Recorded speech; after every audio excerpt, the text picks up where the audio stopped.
ओम नमो भगवते वासुदेवाय। नमस्कार प्रिय भक्तों, स्वागत है आपका। कामदा एकादशी की आपको ढेर सारी शुभकामनाएं। कामदा एकादशी चैत्र शुक्ल पक्ष की एकादशी को मनाई जाती है, जिसका मुख्य महत्व सभी मनोकामनाओं की पूर्ति करना है।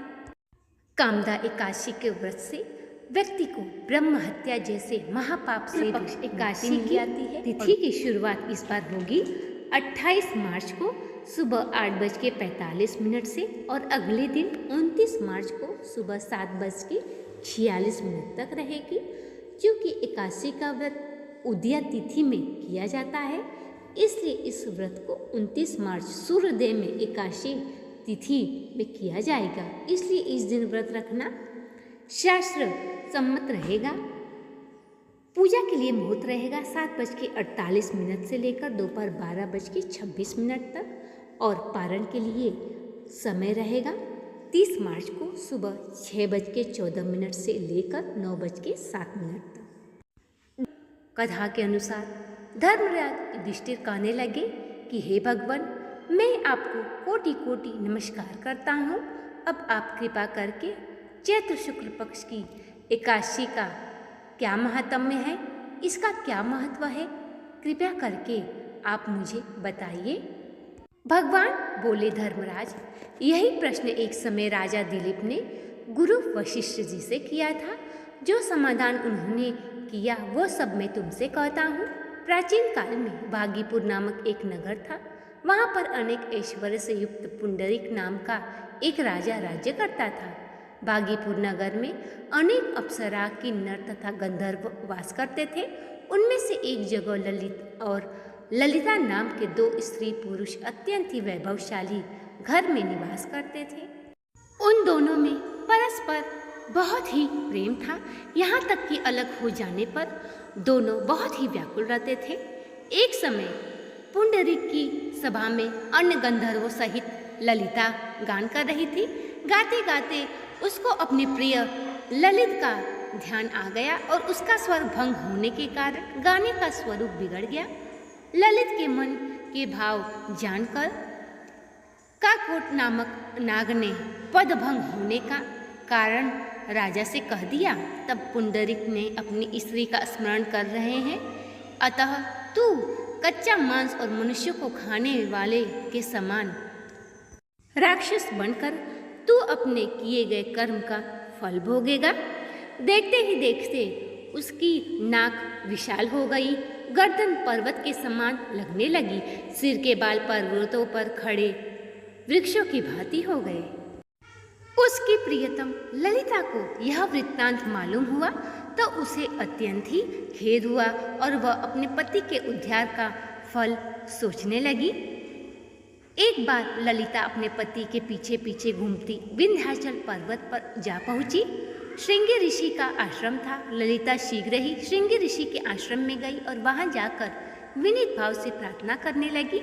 उसे देखकर श्रृंगी ऋषि बोले कि हे सुगमे, तुम कौन हो और यहाँ किस लिए आई हो? ललिता बोली कि हे मुने, मेरा नाम ललिता है। मेरा पति राजा पुंडरीक के श्राप से विशालकाय राक्षस हो गया है। इसका मुझको महान दुख है। उसके उद्धार का कोई उपाय आप बतलाइए। श्रृंगी ऋषि बोले, हे गंधर्व कन्या, अब चैत्र शुक्ल पक्ष एकादशी आने वाली है। उस एकादशी का नाम कामदा एकादशी है। इसका व्रत करने से मनुष्य के सब कार्य सिद्ध होते हैं। यदि तुम कामदा एकादशी का व्रत कर के उसके पुण्य फल को अपने पति को दे दो तो वह शीघ्र ही राक्षस योनि से मुक्त हो जाएगा। राजा का श्राप भी अश्वमेध शांत हो जाएगा। मुनि के ऐसे वचन सुनकर ललिता ने चैत्र शुक्ल पक्ष एकादशी आने पर उसका व्रत किया और द्वादशी को ब्राह्मणों के सामने अपने व्रत का फल अपने पति को प्रदान कर दिया। अपने पति को पुण्य फल प्रदान करने के बाद प्रार्थना करने लगी, हे प्रभु, मैंने जो यह व्रत किया है इसका फल मेरे पति को प्राप्त हो जाए, जिससे कि वे राक्षस योनि से मुक्त हो जाए। एकादशी का फल देते ही उसका पति राक्षस योनि से मुक्त होकर अपने पुराने स्वरूप को प्राप्त हुआ। फिर अनेक सुंदर वस्त्र आभूषणों से युक्त होकर ललिता के साथ विहार करने लगा। उसके पश्चात वे दोनों विमान में बैठकर स्वर्गलोक को चले गए। वशिष्ठ मुनि कहने लगे, हे राजन, इस व्रत का जो विधि पूर्वक व्रत का नियम करता है उसके समस्त पाप नष्ट हो जाते हैं तथा राक्षस आदि की योनि से भी छूट जाते हैं। संसार में इसके बराबर कोई दूसरा व्रत नहीं है। इसकी कथा पढ़ने या सुनने से वाजपेयी यज्ञ का फल प्राप्त होता है। तो ये थी आज की कामदा एकादशी की कथा। अब आइए सुनते हैं एकादशी माता की कथा। इसके साथ ही संपूर्ण तुलसी माता की कथा सुनेंगे और आरती भी सुनेंगे। सतयुग में एक मुर नामक दैत्य था। उसका आतंक चारों ओर फैला हुआ था। तीनों लोकों में उसने अपना अधिकार जमा लिया था। स्वर्गलोक में अधिकार जमा कर उसने देवताओं और इंद्र को वहाँ से भगा दिया। अब तो इंद्र और देवताओं सहित ब्रह्मा जी के पास गए। ब्रह्मा जी शिव जी के पास गए और इस समस्या का समाधान पूछने लगे। शिव जी ने कहा कि क्षीर सागर में शयन कर रहे भगवान विष्णु ही इस समस्या का समाधान कर सकते हैं। अब तो सारे देवता और ब्रह्मा जी विष्णु जी के पास गए। विष्णु जी ने कहा कि देवताओं, तुम मेरे पास किस उद्देश्य से आए हो? तब देवताओं और ब्रह्मा जी ने कहा कि मुर नामक दैत्य ने तीनों लोक में हे प्रभु आतंक फैला दिया है। विष्णु जी ने कहा कि मुझे स्मरण है, अब मैं उसका वध अवश्य करूंगा। इस प्रकार कहकर भगवान विष्णु जी उसके युद्ध के लिए प्रस्थान किया। कई हजार वर्षों तक युद्ध चलता रहा। युद्ध करते करते जब विष्णु भगवान थक गए तो वे बद्रिका नामक 12 योजन लंबी गुफा में जाकर विश्राम करने लगे। जब भगवान विष्णु विश्राम कर रहे थे उसी समय मुर नामक दैत्य उनके ऊपर प्रहार करने ही वाला था कि तभी उनके शरीर से एक दिव्य कन्या उत्पन्न हुई और उस कन्या ने उस मुर का वध कर दिया। जब भगवान विष्णु ने आंखें खोली तो पूछा, हे देवी तुम कौन हो? उस कन्या ने बताया कि हे प्रभु, मैं आपके ही शरीर से उत्पन्न हुई हूँ और मैंने मुर का वध कर दिया है। इस पर भगवान विष्णु ने उसे सारे तीर्थों सारे व्रतों में श्रेष्ठ होने का वरदान दिया और उनका नाम एकादशी पड़ा। इस प्रकार एकादशी के दिन हमें एकादशी की संपूर्ण कथा सुननी और पढ़नी चाहिए। अब आइए सुनते हैं तुलसी माता की कथा। एक समय की बात है, एक गांव में बुढ़िया माई रहती थी। बुढ़िया माई कृष्ण जी की परम भक्त थी। वह सदैव कृष्ण जी का भजन कीर्तन किया करती और तुलसी जी को जल अर्पित करती। जल अर्पित करते समय तुलसी जी से सदैव एक ही प्रार्थना करती कि हे तुलसी मैया, मीठा मीठा ग्रास दे, चटक की चाल दे, पटक की मौत दे, कृष्ण का कांधा दे और वैकुंठ में वास दे। इस प्रकार कहते कहते वह सदैव प्रार्थना करती। धीरे धीरे तुलसी माता सूखने लगी। कृष्ण जी ने पूछा कि हे तुलसी, तुम क्यों सूख रही हो? तब तुलसी माता ने संपूर्ण वृत्तांत श्री कृष्ण जी से कहा कि पृथ्वी लोक पर एक बुढ़िया माई है जो आपकी परम भक्त है। वो सदैव एक ही प्रार्थना करती है, मीठा मीठा ग्रास दे, चटक की चाल दे, पटक की मौत दे, कृष्ण जी का कांधा दे। इस प्रकार कहते कहते अब आप ही बताइए कि मैं उसे कृष्ण का कांधा कहाँ से लाऊंगी? इस पर श्री कृष्ण जी कहने लगे कि तुम बुढ़िया माई की प्रार्थना स्वीकार कर लो और फिर से हरी भरी हो जाओ। अब जब बुढ़िया माई का अंतिम समय आया तब बुढ़िया माई को जब गांव वाले उठाकर अंतिम संस्कार के लिए ले जाने लगे, बुढ़िया माई का शरीर इतना है। आज की आरती।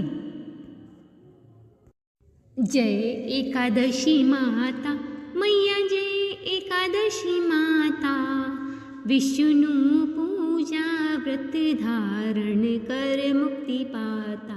ओम जय एकादशी माता, तेरे नाम गिनाऊं देवी, भक्ति प्रदान करनी, गण गौरव देनी माता, शास्त्रों में वर्णी।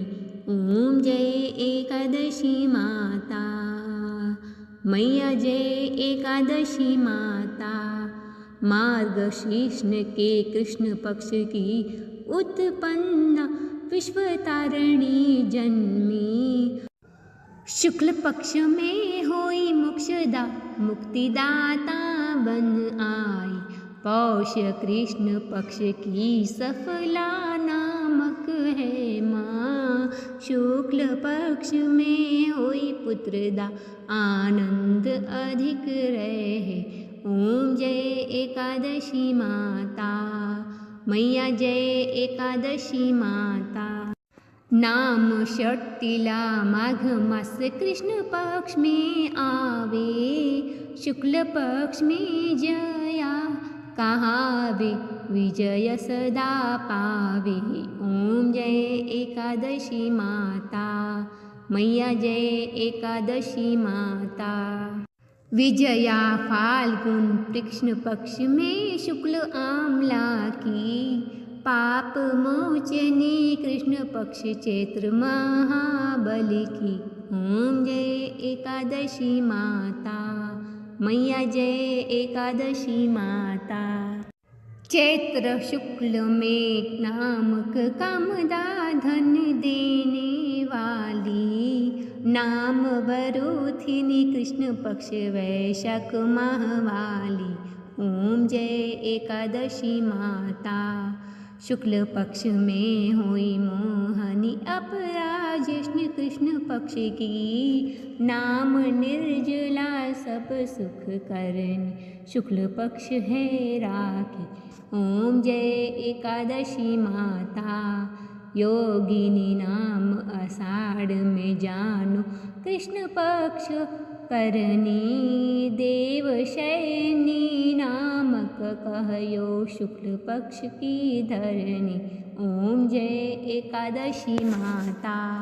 कामिका श्रावण मास में आवे कृष्ण पक्ष कहिए। श्रावण शुक्ला होए पवित्रता आनंद से रहिए। ओम जय एकादशी माता मैया जय एकादशी माता। अजा भाद्रपद कृष्ण पक्ष की परिवर्तिनी शुक्ला। इंद्र आश्विनी कृष्ण पक्ष में व्रत से भवसागर निकला। ओम जय एकादशी माता मैया जय एकादशी माता। पापा कुशा शुक्ल पक्ष में आप हरणहारी। रमा मास कार्तिक में आवे सुखदायक भारी। ओम जय एकादशी माता मैया जय एकादशी माता। देवोत्थानी शुक्ल पक्ष दुख नाशक मैया। पावन मास में करो विनती पार करो नैया। ओम जय एकादशी माता मैया जय एकादशी माता। परमा कृष्ण पक्ष में होती जन मंगल करनी। शुक्ल माक्ष में होई पद्मिनी दुख दारिद्र हरणी। ओम जय एकादशी माता मैया जय एकादशी माता। जो कोई आरती एकादशी की भक्ति सहित गावे। जन गुरु मानव स्वर्ग का वस निश्चय पावे। ओम जय एकादशी माता मैया जय एकादशी माता। बोलो विष्णु भगवान की जय, माता लक्ष्मी की जय, एकादशी माता की जय, तुलसी माता की जय हो। तो ये थी आज की कथा यदि आपको पसंद आई हो तो चैनल को सब्सक्राइब, वीडियो को लाइक और शेयर अवश्य करें। प्रिय भक्तों, इस प्रकार की कथाएं सुननी यदि आपको पसंद है तो चैनल को सब्सक्राइब कर बेल आइकन को ज़रूर प्रेस करें, जिससे कि सभी वीडियो की नोटिफिकेशन आप तक पहुंचती रहेगी। मिलते हैं अगली वीडियो में अगली कथा के साथ। तब तक के लिए आप सभी को मेरा नमस्कार।